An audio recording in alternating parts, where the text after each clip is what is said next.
Today's session is going to be given by Dr. Elizabeth Starman. She is a social scientist with a background in both gender violence and HIV research, program design and management, policy and capacity development. So she has a lot of field experience.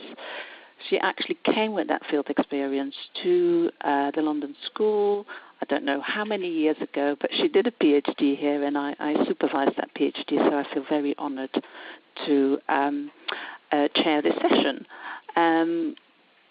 So prior to doing that PhD, she worked for Partners of Prevention. That's a UN joint program in Asia Pacific, the UNDP HIV program in Rwanda, and women's equity and access to care and treatment in Rwanda as well.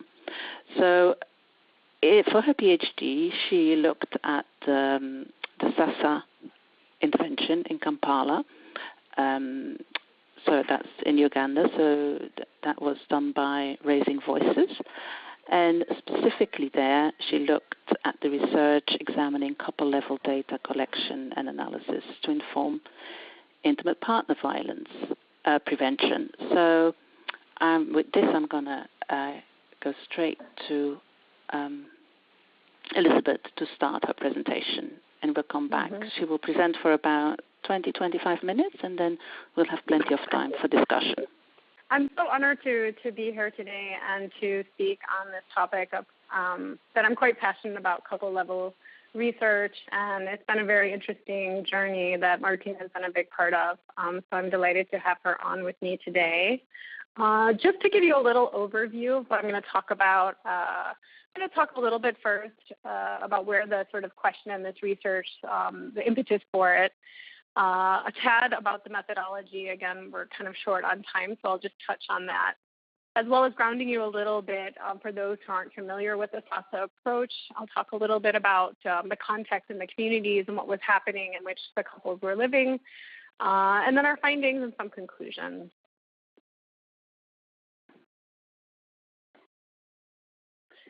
So I think that right now in the field of violence prevention, we have a lot of research on risk factors for IPV and a growing amount on the sort of impact of prevention interventions. But what we found is that there's a lot less research that looks into how do couples who have violence as part of their sort of relationship, how do they change in the context of an intervention that's intended to work on those issues. And I think this gap is really important because in a lot of the places that we are working on this in countries with high prevalence, where a large proportion of the population may be in relationships with ongoing violence or previous violence, trying to understand how people in those situations move from those challenges to what we call desistance, so a cessation of violence, is really important and an area that I think warrants more research. So when we look, here, ultimately, IPV is, we have to change the dynamics of relationships or relations between individuals at the interpersonal level. And so that was a little bit of, I guess, what motivated this research, and also trying to understand more broadly the context of a relationship from both partners' perspectives. So again, the research question that we're looking at here today is that how did the dynamics of intimate partner relationships change within the context of SASA? So a few points on the methodology here. We did 20 in-depth interviews with couples, and this study was done within the context of a larger randomized control trial and interdisciplinary study that was done in partnership with the London School, as well as Raising Voices and the Center for Domestic Violence Prevention in Uganda. And so we had the opportunity as a result of that to sample people based on some of their responses from the follow-up survey data. The criteria we used were those who had reported exposure to SASA and as well as positive change in their relationships since exposure. And that they had had previous violence with a partner, but not in the past year. Now, that was done to ensure safety. As many people know, it can increase women's risk when you interview, depending on the circumstance of the study, it can potentially increase women's risk if they're in a relationship with ongoing violence when both partners are interviewed. So we were able to avoid that by sampling folks from the follow-up survey. And then again, we had a limited budget, so we weren't able to, in an ideal world, I would love to have also, for this particular study, sampled couples that didn't experience change so we could compare them, but that was one of the limitations that we had to handle. And we made the decision to focus on couples that had changed and to understand that process. Partners were interviewed on the same day, with each individual being interviewed privately by the researcher of the same sex. So a female researcher would go to a separate place away from the male researcher and her male partner. And this was, there are different ways of doing couple research. We chose this avenue in order to allow each of the partners to talk freely about their relationship experience. We also used a participatory timeline tool during the interviews to help with recall issues. I think anyone who's been in a relationship knows that it's really hard to talk about the sequence of events and relationship events over sometimes very long periods of time, as well as to note when different, ways that they may have engaged with different activities in the intervention alongside that. Again, I don't have a lot of time to go into these things, but I really encourage people, if you have more interest, to go to the paper that I believe is listed at the bottom of the description for this, because it gives a lot more important information, especially around safety and couple research that I think is important.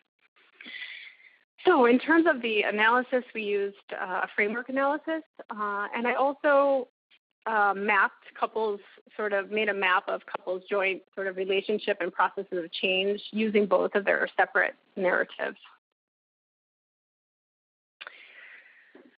So in order to give you a little bit better idea, I want to talk a little here about what the SASA activist kit is and how that takes place within communities.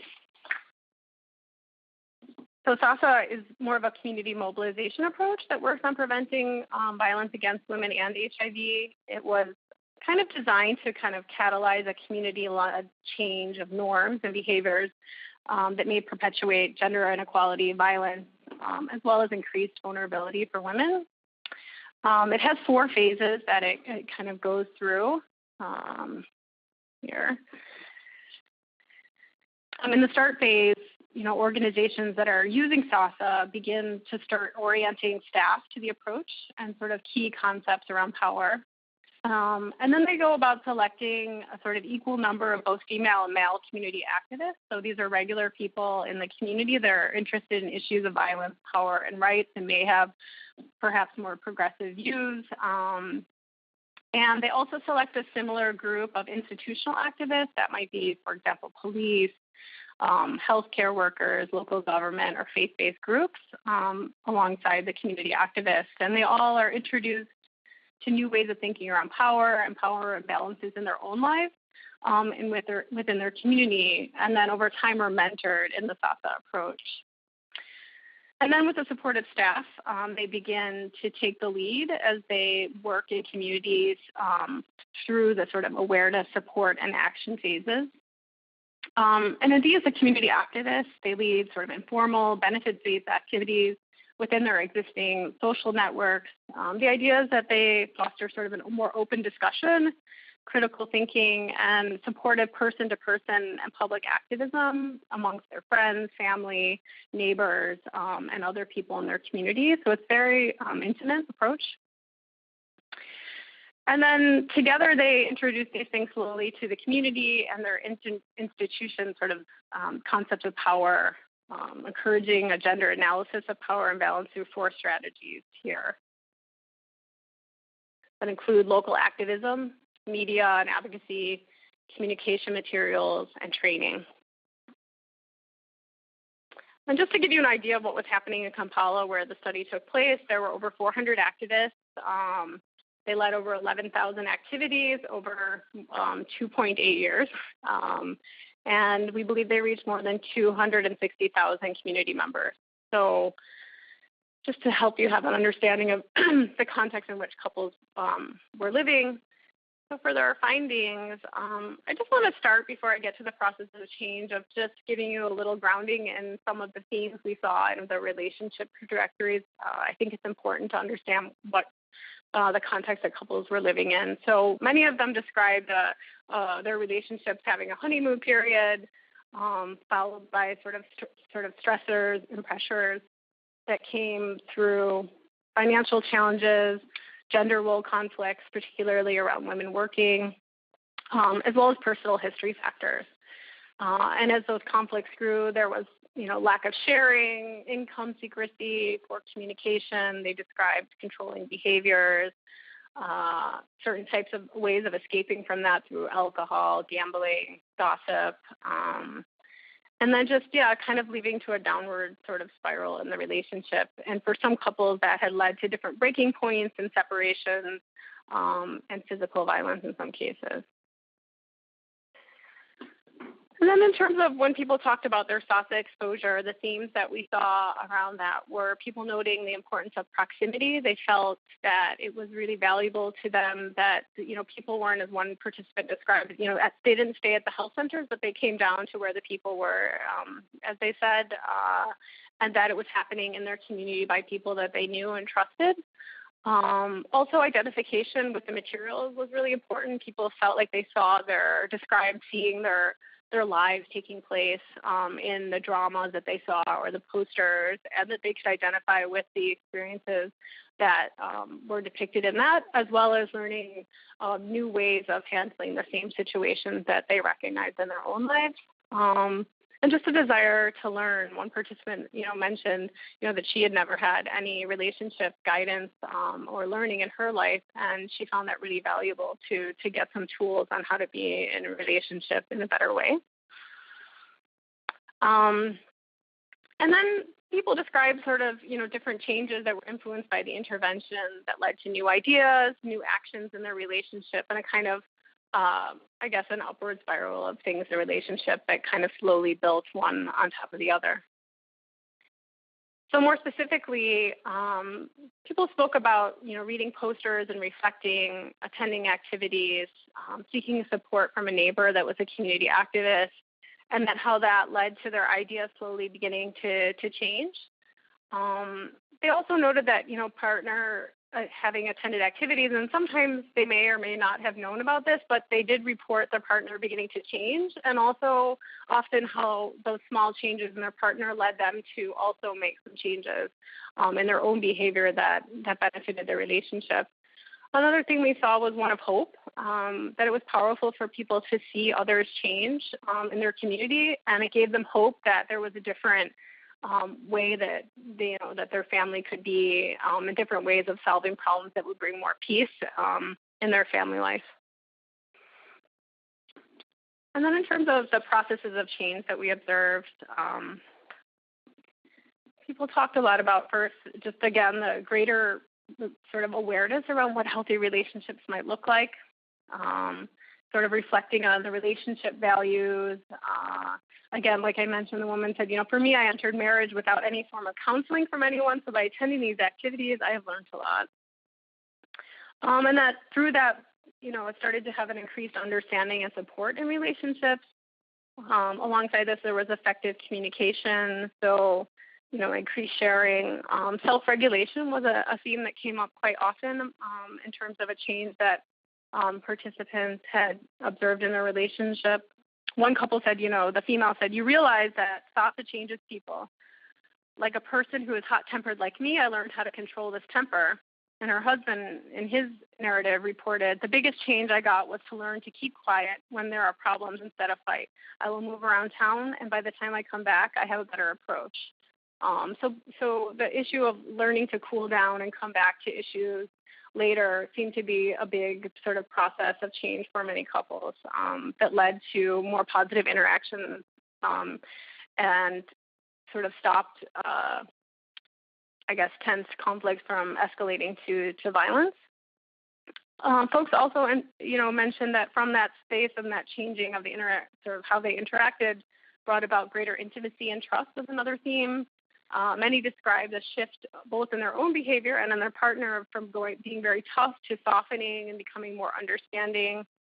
And that led to important changes in key conflict areas. For example, the greater amount of trust that they felt with their partner meant that a lot of the controlling behavior that they had experienced lessened, as well as there was greater sharing around money. So previously, many partners had shared that they had not been honest with the money that they had or income that was coming in, and that shifted a lot through the program, and they started to work together and had a greater partnership around money and shared goals for the family.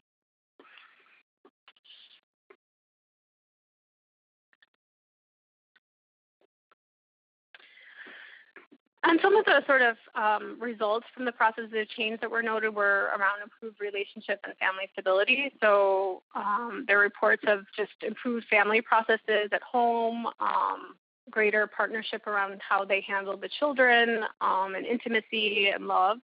A number of couples would describe just having more love now, and greater closeness, alliance, and sort of a shared purpose around their family life. And one thing that SASA wasn't necessarily designed to do, but seemed to be a very meaningful change that many couples reported was around an improved financial family situation that came about through the partnership and more flexible gender roles. I think that part is really important because I think it sort of lends an argument to why violence prevention work is much more important than just for preventing violence, but it can have other important sort of impacts on poverty and livelihoods. So we analyzed the data to understand a little bit maybe what were the things that facilitated change the most amongst the couples. We saw a few things. First, there was having a perceived need or a desperation to change seemed to increase people's desire, not surprisingly, to engage with SASA and apply the learning in their relationship. So the relationships that actually had the most severe forms of IPV previous to SASA underwent the most change and were the healthiest in the sample post-intervention. And we also saw that the best combination was those that had both exposure from both partners, plus multiple exposure to activities and community activists. And that led to the deepest change.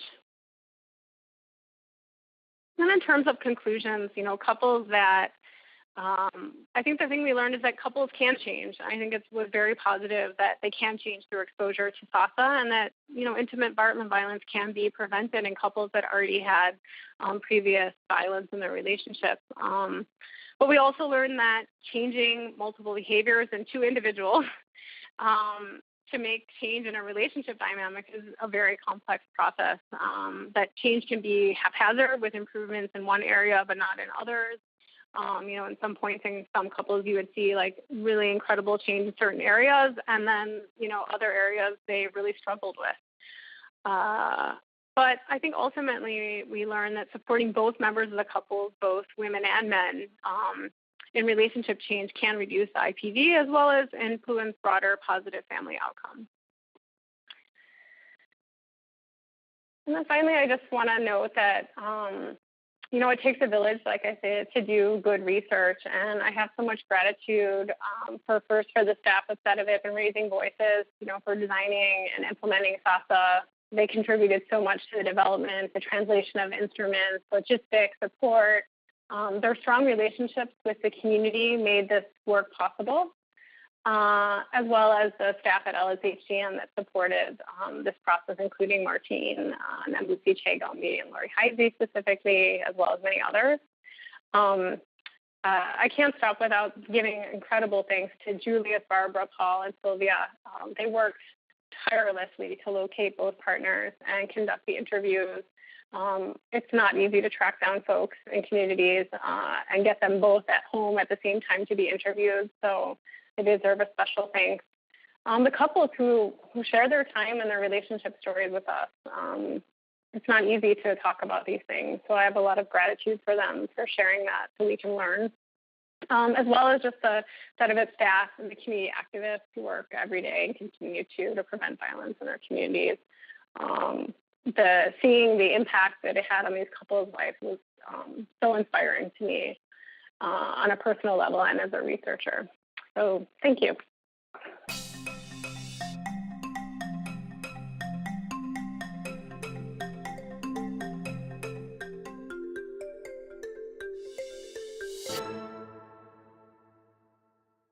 Thank you very much, Elizabeth, for a very, very clear presentation with very compelling visuals of both, exploring what happens to relationship following the honeymoon period, and then, what can help and how interventions can, through reflection on relationship, sort of bring change to the relationship and also lead to cessation of violence in some cases. So very clear presentation. So I'm sure there's several questions from the audience who probably want to know a little bit more. So we do have time for that. Hi, Danny White here. I was wondering, first of all, really, really exciting research and hugely encouraging for anyone working in this area. And I wonder, to what extent is our conventional masculine norms a serious barrier to men modifying their behavior? And if it is the case, then to what extent is it important that other men within the family networks and peers, neighbours, are also undergoing the same intervention at the same time? Mm-hmm. Thank you for that question, which is a really good one. And I think, again, the presentation was so short, so I didn't have the chance to talk about a lot of things. But I think one of the powerful aspects of SASA is that it works with both men and women, so that in each community, for example, there is a female and male activist. So I think that having, for example, a male activist, and sometimes, the way SASA works is sometimes men, the male activists would gather men together and women together separately over time. But I think from the data, one of the things that was powerful for many was the relationship with the male community activists for men in supporting them to change, as well as, different participants, male participants would talk about the value of seeing other men in their community changing. So I do think that is, in general, one of the powerful aspects of SASA, is that you start to see other people in your community doing things differently, but also because the communities are very, very densely populated, you know what's happening in your neighbor's house, and people would talk about seeing, a couple in their community that had previously had been very combative and, lots of fighting, change, and also seeing the way men changed. And then I think around the issues of sort of, for example, barring females, their partners from working, the community activists seem to play the male community activists seem to play a strong role in supporting men to be willing to make that change, because for many men, they felt sort of that they lost their pride if their female partner was working, because it meant that they weren't able to provide. So we did see some powerful changes that came about through other men, witnessing change in other men, and also having support of a male community activist in some of the more challenging changes that they were trying to make. Great, thanks. Right.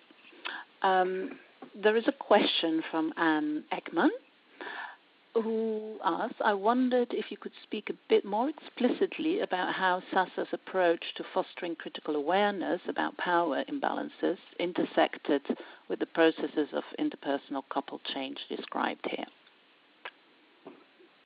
I think that in terms of that, what's coming to mind, again, we did this research some time ago in terms of remembering that specific aspect. But I think that in terms of power imbalances, I think it started having these discussions around power imbalances community started, I think, a thinking process for many people around how the power balances between men and women were different. I think that a lot of the way SASA works is beginning the conversation around how you felt first, at an individual level, imbalances of power in your life, and then starts to slowly worked it out for people to begin to understand how there may be power imbalances between men and women and some of the costs that has, and making it to make people be able to identify more. Many men described realizing for the first time some of the ways in which they were wielding their power with their partner in a way that they hadn't previously understood. They just been doing what they had observed and seen in their community and how women and men interact. So I think that led to changes in the relationship in terms of how they began to treat their partner differently, and maybe sharing more power and being more willing to give up traditional forms of power in their relationship in both directions. I hope that helps. Anne says it works. It helps, very helpful. So Ellen Weiss asked, did you know whether any of the members of the couples were living with HIV? If so, did HIV come up? That's a good question. No members of the couple mentioned whether they were HIV positive or not. However, some couples did talk about HIV testing. And, in some cases, how being exposed to SASA meant that they were more willing to open up that conversation. In some cases, one couple did, the woman did, through her experience of SASA, go and get tested, and was not able to convince her husband to go get tested because he hadn't been exposed to the program. And that was a disappointment for her. But those were the only sort of specific discussions that I can recall right now on that coming up. And again, I could look at the data from the quantitative to see whether the partners had mentioned being positive or not, but that didn't come up in the course of the interview. But we were also not explicitly probing around that. Elizabeth, I might ask you, because I do remember how complex it was, and you just, in your last slide, you also reinforced how challenging it was to do these couple interviews, and, there are often ethical issues around it and so on. And so the question is, what's your takeaway message for doing these couple interviews, and do we actually need them? Did they contribute enough to say, let's do more of this? Or were there things that you say, next time I'll just do the one side of the couple, and I think I might get sufficient information on change? Mm-hmm. I think for me, one of the most compelling things was how much we learned from having both couples' narratives. I think I went into this research with the idea that would be useful, but I actually went back and have done analysis, and I'm writing a paper now where I analyzed the data to try to understand what we would have not learned had we only had one partner's narrative versus both. I think it gave a much more complex understanding of the relationship dynamics, and also shifted our understanding both also of the intervention. I think there's one aspect of you understand more the complex dynamics that are happening in the relationship, but you also get more information about the intervention. For example, partners often, through looking at both of their stories, you might come to realize that one partner may have mentioned that they had this person in their life that had supported all these changes, but didn't realize it was a community activist because SASA is explicitly not branded. So sometimes people didn't necessarily realize that their neighbor that they had been talking to more and more about relationships and getting support from was actually a community activist at times. But their other partner in their interview mentioned it. And so through that, you came to understand a lot more about what was happening. And how the intervention was influencing that, for example. But it's also extremely complex and challenging. I think anyone who's been in a relationship or have friends who are members of a couple, and both sides of their relationship story from each member of the couple, it's not always the same story. And trying to make sense of that was really complicated and takes a lot of time. And I think what I came to learn through that was that sometimes it's not so important who is right or what narrative is the right one so much as what the differences in the story tell us about their relationship, and analyzing it from that perspective. But it is a very challenging approach. It's very time-consuming. But I think ultimately, my argument would be, like, going forward, any research that's done on intervention should at least include a small couples component to that study, because it gives you a much richer understanding of the context of relationships, and so that we can intervene potentially in a better way, understanding more both sides of that story as opposed to just one-sided. Great, thank you, Elizabeth. And now we have Fabio Verani, who's just typed in his question, saying that he missed the beginning of the presentation, but he's interested to know if there was a follow-up with the couples in terms of use of violence.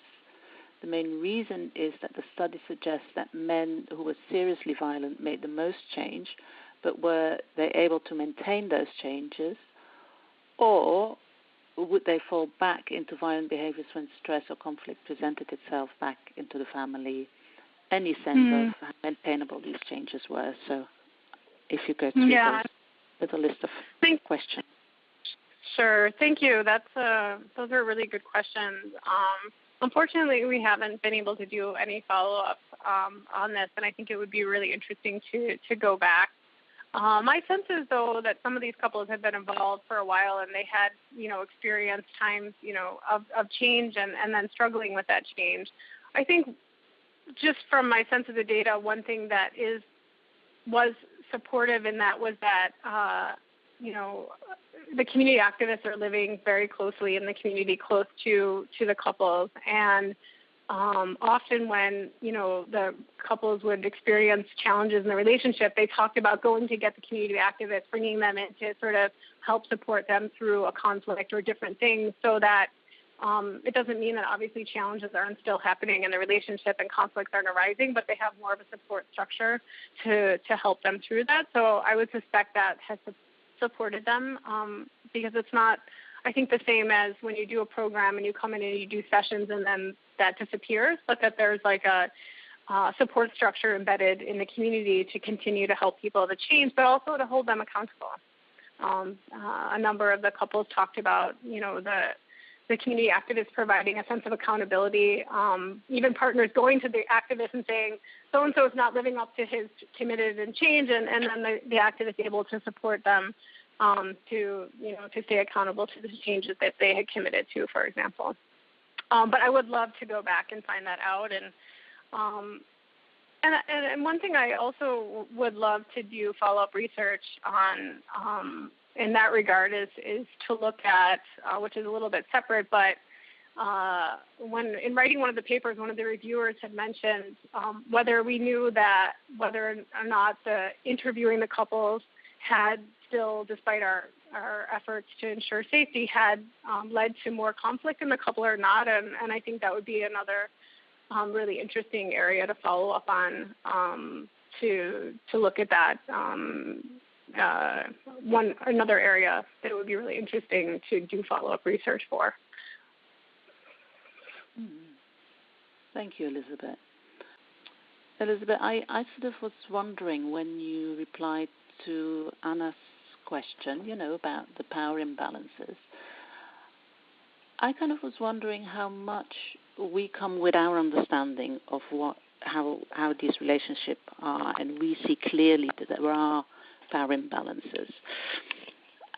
And what I understand from your data is that, the change came from a critical awareness of what relationships were, because they hadn't really thought about what is a good relationship and so on.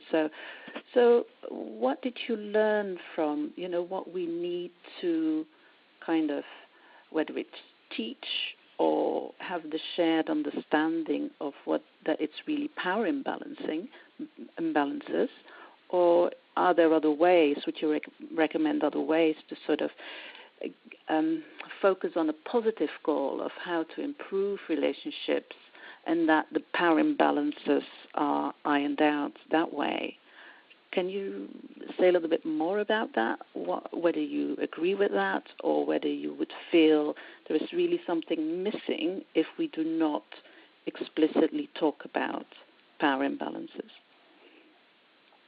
Yeah, I think that's a complex question and one that we considered and talked about after the research because it seems that one of the big things that was powerful for folks was just getting better skills on how to deal with the challenges of being in relationships and, from finding ways to cool down, to come back so that issues didn't escalate. But I would argue that it's probably the combination of both that has an impact. But I think that from my learning and my takeaway from looking at the data was that you need both to be having the community discussion around power in relationships, but you also need to support that with skills on how to do things differently also. That, like one of the quotes that I mentioned earlier, people saying that they had not, gotten any, advice on how to, be in relationships, how to deal with challenges, how to deal with stress and fighting and conflict, and that was, powerful thing to just get pretty simple tools that made a big difference for them.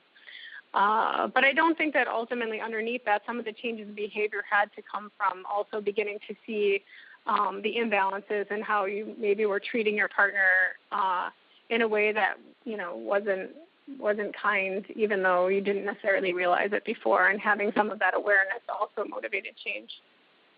Mm-hmm. Mm-hmm. And how much did you feel you had to adapt the language? I mean, I know this is more about the intervention, but how much did you need to kind of operationalize or translate sort of concepts of power, of relationship into a lingo that was understood, and what came from the community itself, and what kind of ultimately came from what we know at an international level of what's needed? I don't think I can speak too much to that, but I do know I would leave those questions more for Raising Voices and their experience around that. But I do know that the CEDOVIP and Raising Voices team did find that sometimes the issue around balancing power and the language that they use in communities actually created a backlash in the beginning, and they found that they had to back off from using that because people started getting into a kind of tit for tat. If you do this, and I have to do that, and lost some of the meaning of sharing and of sharing power, I guess. And they found that it was easier to focus on values around love and respect that were already valued in the communities, and focusing on fostering those aspects in relationships instead of using the language around balancing power that translated in the local language in a way that created tension instead of fostering a new understanding. So I think having a sensitivity around what balancing power means in a specific context and finding different ways around that can be useful. Yeah. Great. Well, Anne was following up from that, and so then she says perhaps this may already have been covered in what you just said, but I'll read it out for you to see whether you did. Following up this conversation, also did partners integrate discussions, idea around the power to and power within relationships, the positive framing of using power? You probably did. Yeah, I think that, we didn't see that in the way that people talked about their relationships in the transcripts, for example. So people didn't use the language of power, which I think was a surprise to Raising Voices because it was a big part of it. I think they just talked more about the results of that, of more love, more respect, more support, a mutual support with each other around areas where they hadn't been balancing power, but they didn't use that language in their narratives. Mm-hmm. And then there are two more things in the chat box. One is for Annie, and I'm going to ask her to unmute after. I'll first read out Danny's question because that's about the branding. Elizabeth mentioned that SASA activists were not branded. Did they not disclose their involvement in the program, or what was the rationale for this, and what were the pros and cons? Again, I'll try to speak to this as best I can for on behalf of the Raising Voices and CEDOVIP that did the work. But my understanding is that they didn't disclose it because they didn't want to be a branded intervention that comes into the community and out, but something that really came from, was more organic and coming from community members themselves. Now I think that, some people began to associate that with SASA more than others. So I think people who had been to activities, like specific activities where they'd use materials, recognized, for example, maybe a similar style in the posters and in other things. But not everybody linked those things together. I think it really depended on how much they were involved in activities versus just working with a community activist who might have been their neighbor. So that, the community activists, they didn't wear like T-shirts or have outfits or anything that sort of signified their role. But people may have understood that they were involved in SASA because they might have been said, oh, come to this activity, or seen some of the materials that had a similar look and feel to them. I hope that answers the question a little more. I think, and you asked about the pros and cons, I think the cons are that it makes it harder to know, whether people experience change or not because of whether they've been exposed to the intervention. Sometimes, actually, one of the reasons it was useful having, again, both partners interviews was that sometimes one wouldn't mention it, like I said earlier, and then you would find that out through the other, would indicate that it would link them to SASA, and they may have experienced a lot of change but thought that it had nothing to do with anything other than this neighbor that they had. So I think that's hard for a research perspective, but I think ultimately it's really valuable to not brand. And I support the choice by Raising Voices instead of it not to brand SASA as much as possible. Mm-hmm. But just to clarify, it's not that they actively didn't disclose, right? If someone Yeah, exactly. It wasn't trying to be hidden, but it wasn't, walking around with hats and T-shirts and paraphernalia. Yeah. So, Annie, you had a question to all. Annie, do you want to unmute yourself? Sure. So I was just following up on Fabio's question about sustainability, which I think is really interesting to everyone. And the point that Elizabeth just made about the branding being a choice for the health and impact of the intervention rather than for the clarity of the research findings, I think is related to that somehow. So from my very limited understanding of SASA, one of the obvious and huge differences is that that a great many programs to address partner violence are focused on counseling on its own, whereas the SASA the counseling takes place within a diffusion of ideas and discussion and debate across the whole community, as well as the leadership and actions of the community activists. And I wondered if, Elizabeth, I'm not sure it falls into exactly what you were studying, but your views on how that plays into the sustainability, or how that changes across the community, sustain changes within individual relationships, or has the potential. I do think that it has, particularly the community activists, I think have a big role in sustainability. A lot of we had another piece of research that my colleague Nabusi Chegombi did, collecting data from community activists on their experience of it, and